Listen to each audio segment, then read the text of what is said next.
Hey everyone, it's Cory McCarthy and thank you for tuning in. Time for another nutrition video. In this video I am reviewing the findings from a brand spanking new cohort study and meta-analysis published online just days ago in the peer-reviewed journal The Lancet. The study examined the data from 15,428 U.S. adults aged 45 to 64 years who were involved in the atherosclerosis risk and community study, also known as the ARIC study, which investigated the association between the percentage of calories consumed from carbohydrates and all-cause mortality. The researchers then combined the ARIC data with data from 7 additional multinational studies, which added 416,751 more participants to the data pool, bringing the total sample size of this paper to a whopping 432,179. Finally, they assessed whether substituting animal or plant sources of fat and protein for carbohydrates affected mortality in any way. The researchers also controlled for age, sex, race, BMI, diabetes status, hypertension, smoking status, activity level, college education, income level, daily caloric intake, as well as a daily macronutrient intake and fiber intake of the participants.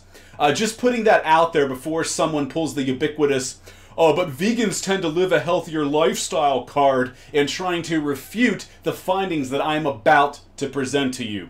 And I've linked this study over at my blog so that you can fact check all of this at your own convenience.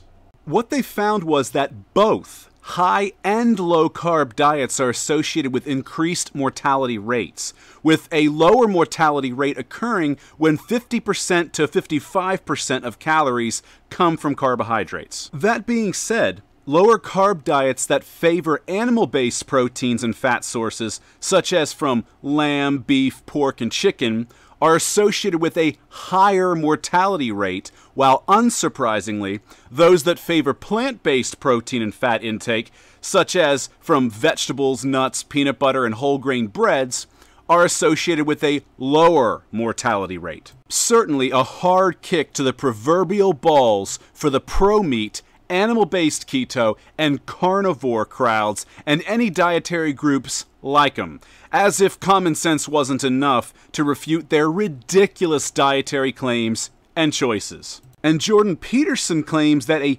beef-only diet cured the depression afflicting both him and his daughter. Yeah, I'd love to see the citation supporting such a bold statement, especially when Peterson's daughter, Mikhaila, is also charging 90 Canadian dollars, which is about 70 US dollars, for hour-long Skype sessions advising folks about her diet. I mean, for fuck's sakes, both of my training and nutrition ebooks cost much less than that, and they're both backed by a laundry list of human studies, all of which I cite in the books for you to explore.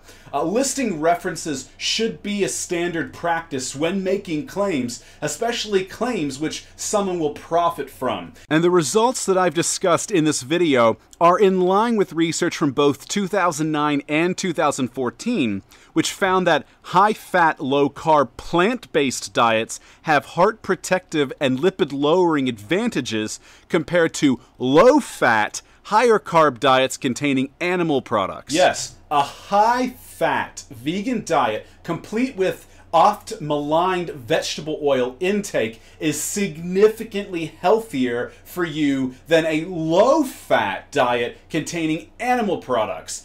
Let that sink in. But this isn't any shock to me, and it shouldn't be to those of you that regularly watch this channel. The long-term Adventist cohort studies, which had involved 151,332 participants in total by 2002, already found that vegans possess a 26% to 68% lower risk of mortality from ischemic heart disease, cardiovascular disease, and cerebrovascular disease than do meat eaters. At this point, if you still consume animal products despite the growing body of well-controlled, large sample size data available to us, then you are in the same category, in my opinion, as smokers who pay a $39.1 billion industry to assassinate them slowly and painfully, while subjecting those around them, including their children, to the documented harmful effects of secondhand smoke. And you'll only have yourselves to blame for any negative consequences that you may experience as a result of what you choose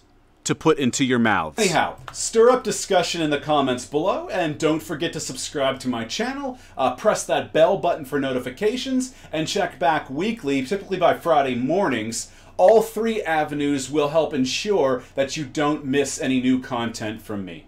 Also, consider becoming a patron for as little as $2 a month, where you will gain access to 4 exclusive Q&As per month. I've linked to my Patreon in the description below. You can also show your support by picking up one of my ebooks, using my Amazon affiliate link, or picking up some bulk vegan protein over at True Nutrition and using my affiliate code VEGNUT5, all of which are linked below.